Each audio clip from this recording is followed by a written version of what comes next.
All right, episode 35, Dynasty Trades in 5. I'm Clay. I'm Shane. I'm Scott, 35. Love the milestone. Let's go. It might even be 36. We're going to go with 35.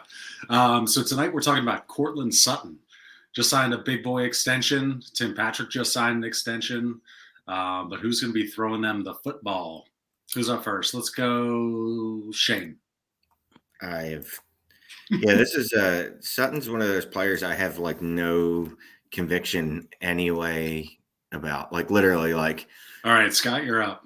I mean, if he's on my roster and you make an offer, what is he? He's a wide receiver 3, right?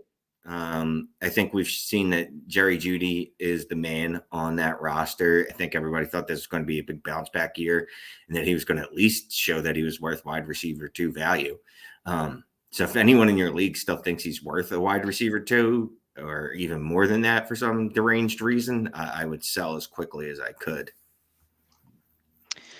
Yeah, I mean, I think you kind of hit the nail on the head that he's been lingering in this range from like wide receiver. I think he peaked out somewhere around like wide receiver 14 or 15. That was before 2020, before he tore his ACL. Then he has this long road to recovery. That was before the Jerry Jeudy draft pick. So basically everything that's happened to him since has been negative. That was during Drew Lock, and it has been a little bit of an upgrade since Teddy Bridgewater got there. But I think it's fair to assume Teddy Bridgewater's not going to be there next year. So I was kind of confounded by this situation when, last week when the Patrick extension came across, I was like, a lot of people were talking about how this was going to be the end for Sutton. And then the reports were like 3 hours later, the main priority for the Broncos is to extend Sutton. So then the narrative goes from Sutton's going to escape Denver to, oh crap, he's going to stay in Denver. Now what do we do? Because now they're going to pay 2 receivers plus Jeudy plus Fant plus Javonte. The bottom line is, like you said with Sutton, he's a wide receiver 3 that at some point we valued him much higher than that because of name cachet. I mean, if you just look at his market share from this year, like it's not even like beta level market share. We're talking 19%-ish. And a lot of those games came without Jeudy. A lot of those games came with Hamler, not with Patrick, without Fant for a couple. What does it really look like? Once you get all the pieces in place, maybe they end up getting Rodgers, Watson, Wilson, all those would be great. But if you just tell me they have a league average quarterback, I would tend to think he's probably overvalued. So would you guys give up a late 2022 first for him? No. Nope.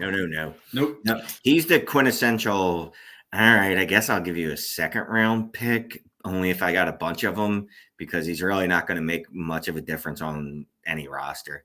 No, I'm not. So would you sell him for call it 204? 204 alone? No, he's one of those guys that I'll probably just hold on to. Like it just, unless I can get another second rounder, then I'm like, oh, well, now I got a lot of second rounders. I mean, I think he's in that dead spot. If you sell for a first, I don't care what it is, 112 in 2024, I'm probably considering any first that's eligible. I mean, at least if it's 2024, that's far enough out where maybe I would look at that. But any first in the next 2 years, accepted. I don't think you can get that, though. I could go and spam all of my late seconds, and it would get declined to buy him. So he's in that weird range where it really does depend on where you're going to pick. I mean, if you can get 2 shots in the first 8 picks of the second round, I would do that because you're probably going to end up with 2 receivers that are second round or better draft picks. And it just depends on if one of those guys hits, you probably got yourself Courtland Sutton, right? Like you would trade Courtland Sutton for Elijah Moore, right? You'd want to have Elijah Moore. Mm-hmm. Yep. That's exactly where Elijah Moore was going in rookie drafts. Second round pick, average landing spot, right in that range. That's the type of prospect you get like in the early second. So if you can give me 2 shots at that, I'm with Shane. That's a smash. So would you rather have Waddle and an early 2022 second, or Sutton and a 23 first? Sutton. The first is what 23 first, Clay. Oh, I know. That's why I tried to make it a little bit tight, having it be a early second on the Waddle side. Yeah, that 23 first is always like a thumb on the scale. So do you take Courtland Sutton or Miles Sanders? Sutton.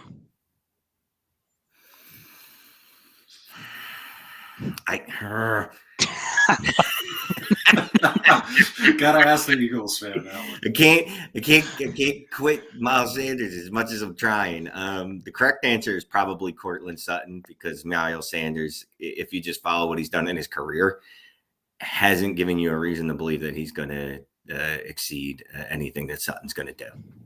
Josh Jacobs. Yeah, I mean, I hate doing this, but the whole if I'm a contender thing, I'm going to take Jacobs this year because I think he's still got this year in him, although he looks like he's running on his last legs already. Sutton and a late 2022 first, or Terry McLaurin? Man, the first. Man, we're getting near rookie season. These firsts are speaking to me. I should take Sutton in the pick. Man. I think it's just an accelerated trade of what we talked about a little bit earlier. It's 2 shots for 1. You know what? I think I'd go with McLaurin.